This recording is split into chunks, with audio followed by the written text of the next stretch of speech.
जितने भी बच्चे फाइनल टर्म का एग्ज़ाम देने जा रहे हैं क्लास 11th का मैथ्स का, उन सभी बच्चों के लिए वीडियो रहेगी। इस वीडियो में हम मोस्ट इंपॉर्टेंट क्वेश्चंस और प्रीवियस ईयर क्वेश्चंस की स्टार्टिंग करने जा रहे हैं और यहाँ पर हम बहुत सारे क्वेश्चंस करेंगे। इसके बाद आपकी और भी वीडियोस आएंगी, तो सभी वीडियोस का कंप्लीट जो आपका प्लेलिस्ट का जो लिंक है ना, आप सभी को डिस्क्रिप्शन में मिल जाएगा। वहाँ पर से विजिट करके आप हर एक वीडियो को कंप्लीट देखना और वहाँ पर मैंने आपको जितने भी क्वेश्चंस कराए हैं उन सभी की आपको अच्छे से प्रैक्टिस करनी है, क्योंकि वो मोस्ट रिपीटेड क्वेश्चंस हैं। ठीक है, तो उन सभी क्वेश्चंस की आप प्रैक्टिस कर लेना, बहुत ही ज़्यादा अच्छे मार्क्स आ जाएंगे आपके पेपर में। ठीक है, तो फटाफट से इस वाली वीडियो को स्टार्ट करते हैं। यहाँ पर सबसे पहले क्वेश्चन में आपको बोला गया find the value of A union और ब्रैकेट में आपके पास ए इंटरसेक्शन बी। ठीक है, तो सबसे पहले ए पार्ट को सॉल्व करेंगे, उसके बाद हम बी पार्ट को सॉल्व करेंगे। यहाँ पर है हमारे पास ए यूनियन और ब्रैकेट में हमारे पास ए इंटरसेक्शन बी। तो इस क्वेश्चन को स्टार्ट करने से पहले ना मैं आपके सामने कुछ एग्जांपल रखना चाहता हूँ। यहाँ पर हम कुछ मान लेते हैं। ए के अंदर मान लेता हूँ मैं कुछ एलिमेंट्स हैं। ए सेट के अंदर हमारे पास कुछ एलिमेंट्स हैं 1, 2 और 3। और बी के अंदर हमने मान लिया कि इसके अंदर 2 एलिमेंट्स हैं 1, 2। ठीक है, अब यहाँ पर से अगर मैं इस ब्रैकेट की बात करूँ, ये लिखा है मेरे पास ए इंटरसेक्शन बी, तो ए इंटरसेक्शन बी हमारे पास क्या हो जाएगा? अगर मैं यहाँ पर से ए इंटरसेक्शन बी निकालूंगा तो ये मिल रहा होगा मेरे पास, दोनों में से कॉमन हमारे पास है 1 और 2, तो 1, 2 ए इंटरसेक्शन बी में आ जाएगा। ठीक है, तो यहाँ पर आ गया हमारे पास क्या, ये आ गया हमारे पास 1, 2 और यहाँ पर हमें किसके साथ यूनियन लेना है? ए के साथ। और ए हमारे पास यहाँ पर क्या है? 1, 2, 3, तो ए है हमारे पास 1, 2 और 3, तो इसके साथ हमें इसका यूनियन लेना है। तो इसका यूनियन लेंगे तो ये हमारे पास क्या आ जाएगा? ये आ जाएगा हमारे पास 1, 2, 3। यूनियन का मतलब क्या होता है? जितने भी एलिमेंट्स हैं उन सभी को एक एक बार लेना होता है, उसको हम यूनियन कहते हैं। ठीक है, और अब हमारे पास जो मिला है ये है हमारे पास 1, 2, 3 और ये हमारे पास क्या है? यही हमारे पास ए सेट है जो हमने यहाँ पर माना था, तो इसको हम लिख देते हैं ए। तो इसको सॉल्व करने के बाद हमें क्या मिला? यहाँ पर मिला हमें ए। ठीक है, तो फर्स्ट वाले का आंसर हमारे पास मिल चुका है जो कि आया हमारे पास कैपिटल ए। और सेकंड पार्ट को सॉल्व करते हैं। यहाँ पर है हमारे पास जो सेकंड पार्ट है वो हमारे पास क्या बोला हुआ था? A intersection A union B, bracket के अंदर है ए यूनियन बी। अब सबसे पहले तो हमें यहाँ पर ए यूनियन बी चाहिए होगा, तो ए यूनियन बी ये हमारे पास कैसे निकलेगा? इन दोनों का यूनियन करेंगे तो हमारे पास क्या मिलेगा? हमारे पास मिलेगा 1, 2, 3। यूनियन का मतलब क्या होता है कि जितने भी एलिमेंट्स हैं दोनों में उन सभी को एक एक बार ले लो। तो यहाँ पर 2 बार 1 है तो मैंने एक बार ले लिया, यहाँ पर 2 बार 2 है तो मैंने एक बार 2 ले लिया, यहाँ पर 1 बार 3 है तो इसको एक ही बार लिख लिया। ठीक है, सेट में आपको कभी भी एलिमेंट्स को रिपीट नहीं करना होता, ये ध्यान रखना है। ठीक है, तो इसका आंसर हमारे पास क्या आ गया? 1, 2, 3। ये हमें यूनियन मिल गया 1, 2, 3। ठीक है, और ये हमारे पास ए सेट, और ए सेट हमारे पास क्या है? 1, 2, 3। और इन दोनों का हमें इंटरसेक्शन लेना है। अब इंटरसेक्शन का मतलब क्या होता है? दोनों में कौन कौन से एलिमेंट्स कॉमन है? तो यहाँ पर 1 हमें कॉमन दिख रहा है, यहाँ पर हमें 2 कॉमन दिख रहा है, यहाँ पर हमें 3 भी कॉमन दिख रहा है। तो ये हमारे पास कौन सा सेट आ गया? ये आ गया हमारे पास ए सेट। ठीक है, तो यहाँ पर ए सेट आ गया। तो यहाँ पर पहले वाले ए पार्ट में भी हमारे पास क्या आंसर आया? कैपिटल ए आंसर आया। बी वाले पार्ट में भी क्या आंसर आया? कैपिटल ए आया। तो दोनों का ही आंसर यहाँ पर क्या है? Capital A. तो इस प्रकार से आप क्वेश्चन को अप्रोच कर सकते थे। अगले क्वेश्चन की तरफ बढ़ते हैं। अब यहाँ पर देखते हैं हमें अगले क्वेश्चन में क्या कहा गया कि यहाँ पर हमें ये बोला हुआ है ना कि एक हमारे पास tan थीटा है जिसकी हमें वैल्यू गिवन है, कितनी है? ये हमारे पास 1/2 गिवन है, और tan फाई की वैल्यू गिवन है 1/3। ठीक है, और हमें यहाँ पर फाइंड क्या करना है? हमें फाइंड करना है find the value of theta plus phi. हमें थीटा प्लस फाई की वैल्यू यहाँ पर आंसर करनी है। तो सिंपल सा क्वेश्चन है, बस यहाँ पर आपको थोड़ा सा ध्यान देना है। तो सबसे पहले यहाँ पर थीटा प्लस फाई चाहिए, तो यहाँ पर मैं कुछ ऐसा कर देता हूँ कि इन दोनों का मुझे एडिशन मिल जाए। तो क्या मैं ऐसा कर सकता हूँ कि यहाँ पर से मैं लिख दूँ tan थीटा प्लस फाई। ठीक है, ये किसका फॉर्मूला होता है? tan a प्लस बी, और tan a प्लस बी का फॉर्मूला क्या होता है? tan a plus tan b upon में 1 minus tan a into tan b।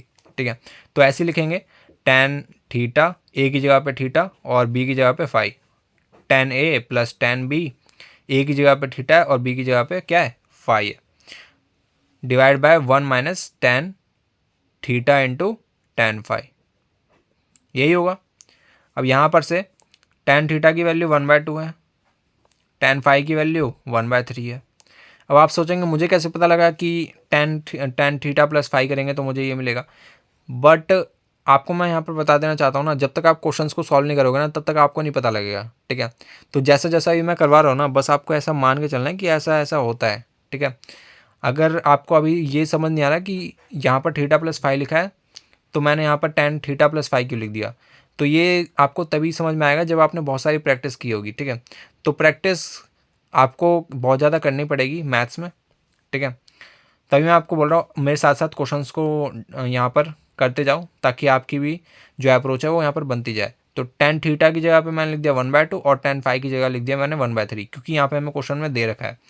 अब यहाँ पर से इसको सॉल्व करते हैं, ये आ जाएगा मेरे पास 3 + 2 डिवाइड बाय 6 आ जाएगा, और ये हो जाएगा मेरे पास 1 माइनस 1/6। तो ऊपर मिल जाएगा 5/6 और नीचे क्या लिखा हुआ है, नीचे भी मिल रहा है मेरे पास 5/6, तो ये कैंसिल होकर 1 मिल जाएगा। अब tan theta plus five, tan theta plus five हमारे पास कितना आ गया, ये आ गया मेरे पास 1 के बराबर। और 1 को मैं क्या लिख सकता हूँ, 1 को मैं लिख सकता हूँ टेन 45 डिग्री, तो 45 को π/4 लिखते हैं, ठीक है। अब थीटा प्लस फाइव ये हमारे पास किसके बराबर आ गया, π/4, ठीक है। तो ये हमारे पास इसका आंसर होगा। अगले क्वेश्चन की तरफ बढ़ते हैं।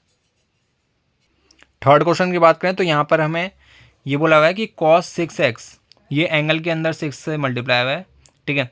और ये जो है किसके बराबर है, 32 इंटू कॉस की पावर 6x, और यहाँ पर है plus 18 cos square x minus 48 cos की पावर 4x -1। तो कुछ इस प्रकार से हमें कुछ दिख रहा है, ठीक है। और ये किसके बराबर है, cos 6x के बराबर, ठीक है।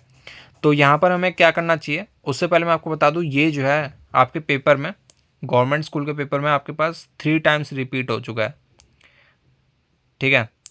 तो आप देख सकते हैं ये कितनी बार रिपीट हुआ है, और इस बार बहुत ज़्यादा पॉसिबिलिटी है कि इस वाले क्वेश्चन को ये आपके पेपर में आ जाए, ठीक है। तो बहुत बार आ रखा है, इस बार भी पॉसिबिलिटी है कि ये आ जाए, ठीक है।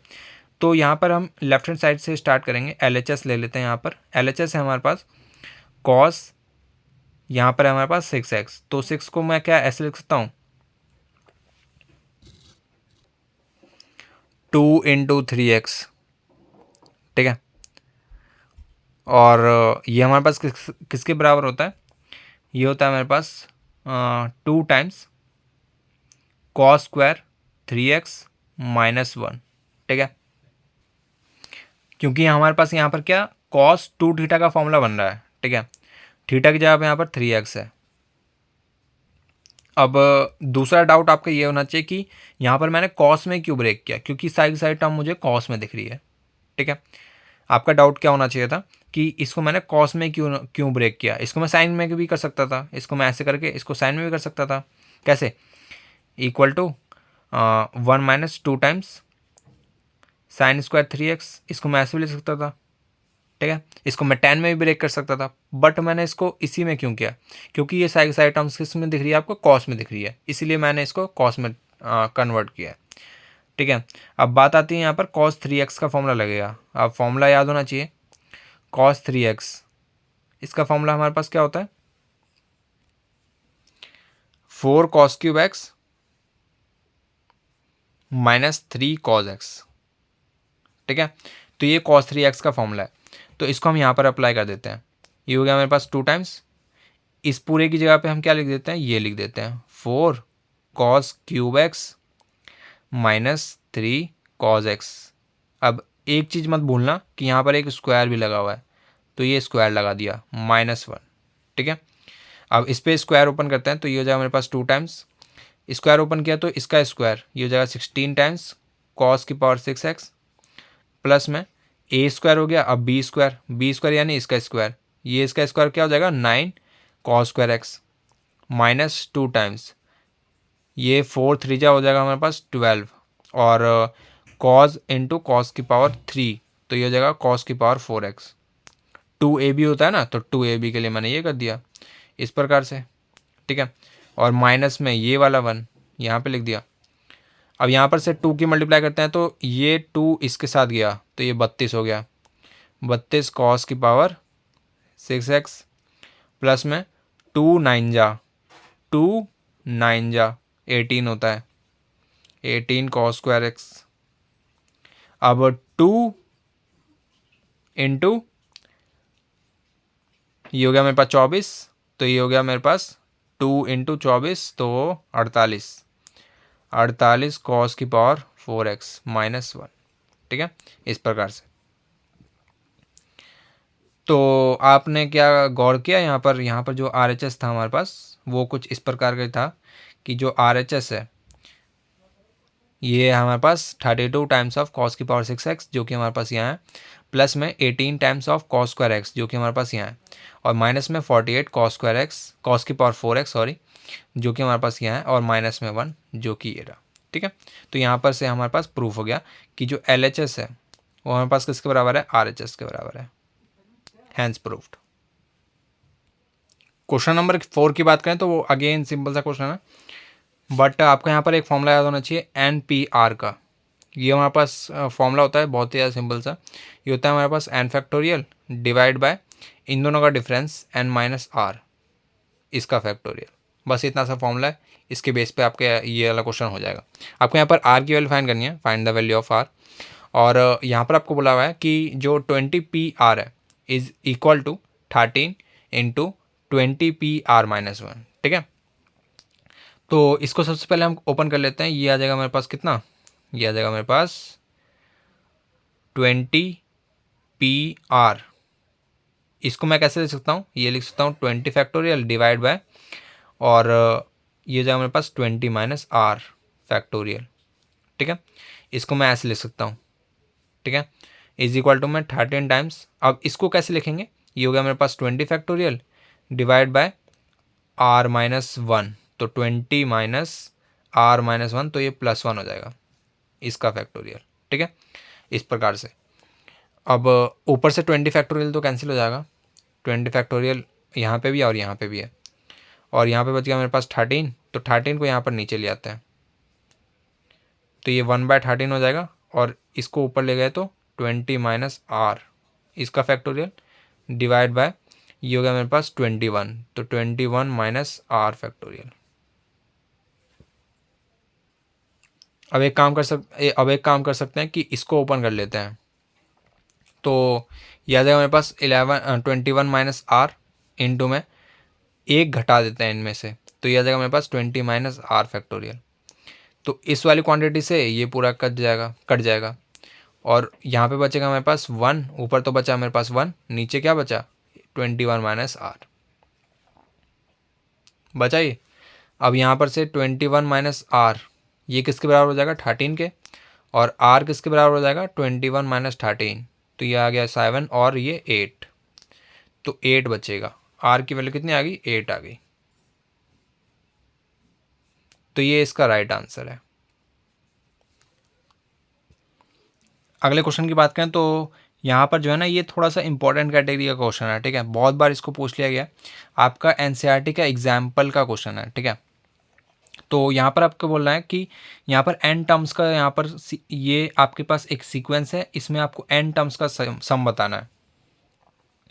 तो यहाँ पर हमने ये सीरीज़ देखी ध्यान से, तो हमारे पास ये लिखा हुआ है 8, अगली बार में लिखा हुआ है 88, उसकी अगली बार में लिखा हुआ है 888, उसके बाद 4 बार 8, और इसके बाद लिखा हुआ है 5 बार 8, उसकी अगली बारी में लिखा हुआ है 6 बार 8, उसके बाद 7 बार 8, उसके बाद 8 बार 8, और उसके बाद ऐसी कंटिन्यू है n टर्म्स तक। ठीक है, तो ऐसे क्वेश्चंस में सिंपल सी अप्रोच होती है कि यहाँ पर हम क्या मान लेते हैं, सबसे पहले इसको मैंने मान लो यहाँ पर इसको t मान लेते हैं।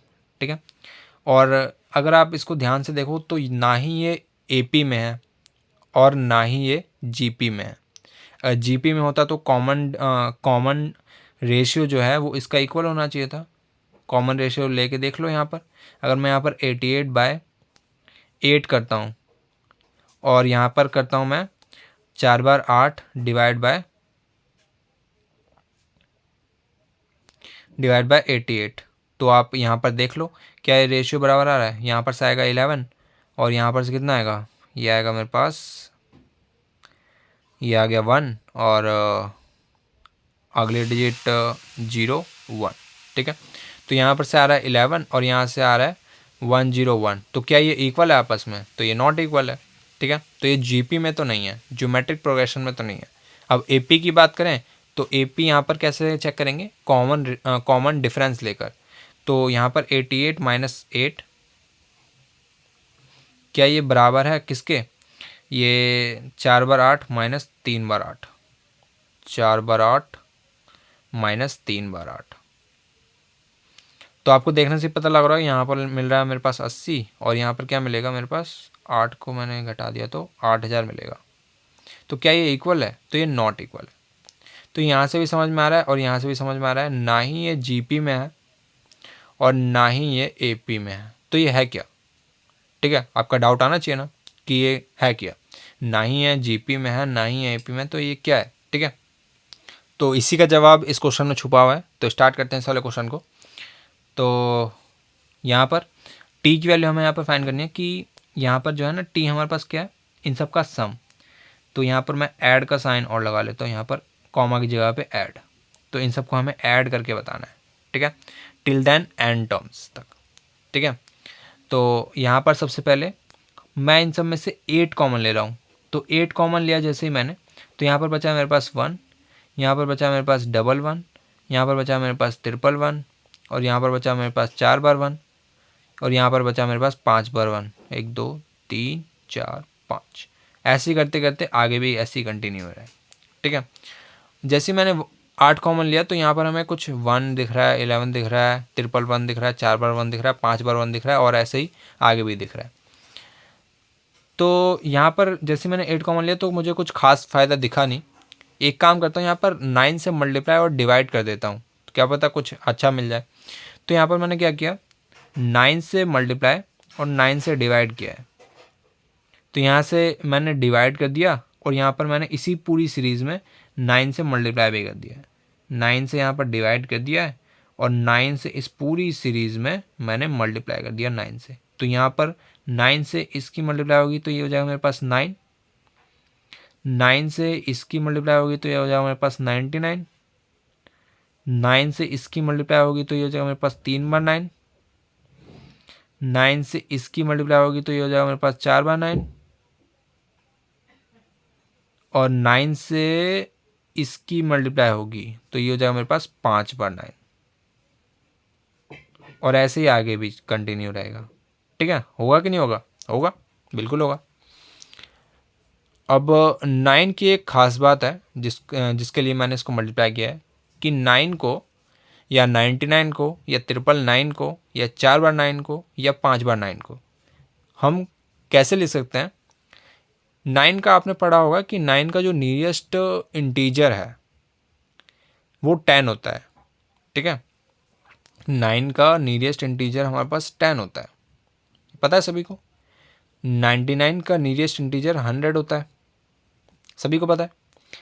और 999 का नियरेस्ट इंटीजर 1000 होता है, सभी को पता है। 4 बार 9 का नियरेस्ट इंटीजर 10,000 होता है। और वहीं अगर मैं 5 बार 9 का पूछूं तो 5 बार 9 इसका नियरेस्ट इंटीजर क्या होना चाहिए? सभी का जवाब होगा 1 लाख। तो सही है आपका जवाब 1 लाख, ठीक है। तो कुछ इस प्रकार से अप्रोच रहेगी कि 9 को मैं 10 के टर्म्स में लिखना चाहता हूँ, 99 को 100 के टर्म्स में, 999 को 1000 के टर्म्स में, 4 बार 9 को 10,000 के टर्म्स में और ये 5 बार 9 को 1 लाख के टर्म्स में, ठीक है। अब यहाँ पर मैथ्स में कुछ अप्रॉक्सीमेशन तो चलता नहीं है फिजिक्स की तरह कि 9.8 को जो आपका यहाँ पर स्मॉल जी की जो वैल्यू है 9.8 मीटर पर सेकंड स्क्वायर कि उसको हम कभी भी 10 मान लेते हैं कैलकुलेशन इजी के लिए और कभी भी उसको 9.8 यूज़ कर लेते हैं, ठीक है। तो ऐसा मैथ्स में तो पॉसिबल नहीं है। तो इसके लिए हम क्या करेंगे, इस वाले 9 को या इस वाले 9 को हम लिख देते हैं 10-1, ठीक है। इस वाले 9 को लिख देते हैं 100-1 और इस वाले 9 को क्या लिखेंगे 1000-1। एग्जैक्टली इस वाले 9 को 9999। 4 बार 9 को क्या लिख सकते हैं, इसको लिख सकते हैं 10,000 माइनस 1। इसको क्या लिख सकते हैं 1,00,000 माइनस 1, बिल्कुल लिख सकते हैं। अब यहाँ पर से हमें फ़ायदा क्या हुआ है कि यहाँ पर हमें 10 मिल गया। क्या मिल गया हमें यहाँ पर 10, बिल्कुल मिल गया। यहाँ पर हमें 100 मिला, क्या मिल गया 100। यहाँ पर हमें 1000 मिला, मिल गया 1000। यहाँ पर 10,000 मिला, मिल गया 10,000। यहाँ पर 1,00,000 मिला, मिल गया 1,00,000। तो इस प्रकार से हमें इसकी क्यों ज़रूरत है अभी आपको धीरे धीरे समझ में आएगा। मैं वहाँ पर आपको ले जाने की कोशिश कर रहा हूँ, ठीक है। तो यहाँ पर से 8/9, यहाँ पर इस वाले 9 को मैंने क्या लिखा है 10 माइनस 1। इस वाले 9 को लिखा है 100 माइनस 1। इस वाले 9 को मैंने क्या लिखा, इस वाले 9 को क्या लिखा है 1000 माइनस 1। इस वाले 9 को मैंने क्या लिखा है 10,000 माइनस 1। एग्जैक्टली ये आगे भी ऐसे ही फॉलो होगा, ठीक है। t इज इक्वल टू 8/9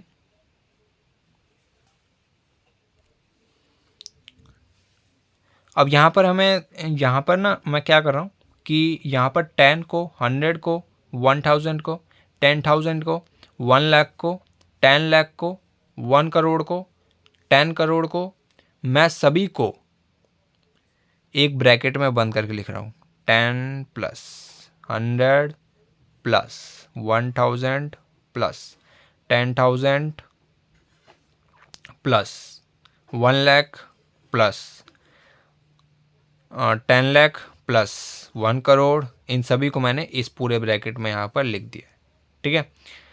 अब बचा क्या हमारे पास, -1 यहाँ का बचा है, -1 यहाँ का बचा है, -1 यहाँ का बचा है, -1 यहाँ का बचा है, ऐसे करते करते n टर्म्स तक। तो -1 -1 -1 -1 -1 कहाँ तक, n टर्म्स तक यहाँ पर लिख दिया। लिख दिया कि नहीं लिख दिया, लिख दिया। t is equal to 8/9।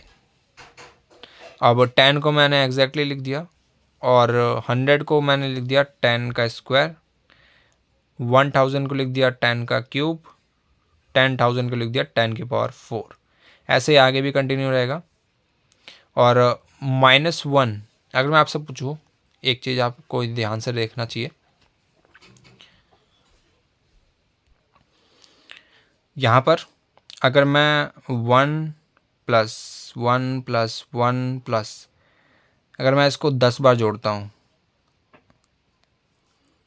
1 plus 1 plus 1 2 3 4 5 6 7 8 9 10, इसको मैंने 10 बार जोड़ दिया तो क्या आएगा 10 आएगा।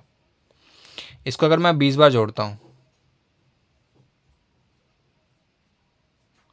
इसको मैंने 20 टाइम्स जोड़ दिया, 1 को 20 टाइम्स, तो ये कितना आ जाएगा 20 आ जाएगा। इसको मैंने अगर 25 टाइम्स किया तो 25 टाइम्स, तो कितना आएगा 25 आएगा। अगर मैंने इसको कर दिया कितना n टाइम्स कर दिया तो ऑफ कोर्स सी बात है n टाइम्स आ जाएगा, ठीक है। ऐसे यहाँ पर क्या ये नहीं लिखा हुआ है, बस इसमें से मुझे माइनस लेने की देरी है। जैसे मैंने इसमें से माइनस कॉमन लिया, माइनस लेने से ये प्लस हो जाएगा और ऐसे ही करते करते ये n तक है, तो क्या ये -n नहीं हो जाएगा। एक बाहर का नेगेटिव निशान है, इस वजह से ये माइनस नहीं हो जाएगा। तो वही तो ये लिखा हुआ है ना। t इज इक्वल टू 8/9 और ये हमारे पास 10 प्लस 10 की पावर 2 प्लस 10 की पावर 3 प्लस 10 की पावर 4 और ऐसे ही करते करते हमारे पास n टर्म्स तक है। 10 प्लस 10 की पावर 2 प्लस 10 की पावर 3 कहाँ तक है 10 की पावर n तक है और माइनस में n है।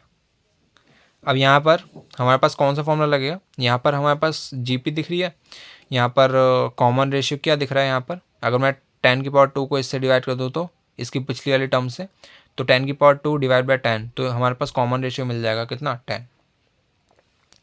अब सम का क्या फॉर्मूला होता है, एस एन का क्या फॉर्मूला होता है, ए ब्रैकेट आर की power N minus one divide by R minus one. तो ए की जगह पे ए हमारे पास क्या होता है फर्स्ट टर्म, तो फर्स्ट टर्म हमारे पास 10 आर की पावर एन यानी कि 10 की power N minus one divide by 10 minus one जो कि हो जाएगा मेरे पास 9। इतना सभी को समझ में आता है। अब यहाँ पर से t इज इक्वल टू 8/9, इस पूरे का सम हमारे पास कितना आ गया, इतने में सिमट गया 10 ब्रैकेट 10 की power n minus one divide bye 9 minus n। अब इसको थोड़ा सा सॉल्व कर लेते हैं और आंसर बता देते हैं हमारा। ये हो गया मेरे पास 8/9 और ये हो गया मेरे पास 10 इंटू 10 की पावर n माइनस वन और ये हो गया माइनस वन 9n और ये वाला 1/9 को भी बाहर भेज देते हैं। ठीक है, तो ओवरऑल मिल रहा होगा 8/81 इंटू में 10 इंटू 10 की power n minus one minus 9n। ठीक है, तो यही इसका राइट आंसर है। तो आई होप आप सभी को ये सारे क्वेश्चन समझ में आए होंगे। ठीक है, आज पहली वीडियो थी इस वजह से हमने खाली 5 ही क्वेश्चन किए हैं। बहुत जल्द हम अगली वीडियो में मिलेंगे। ठीक है, इसके पार्ट नंबर 2 के साथ, और सभी वीडियोस का कंप्लीट प्लेलिस्ट का जो लिंक है आप सभी को डिस्क्रिप्शन में मिल जाएगा। तो नेक्स्ट वीडियो मिलते हैं किसी नए टॉपिक के साथ, तब तक के लिए जय हिंद जय भारत।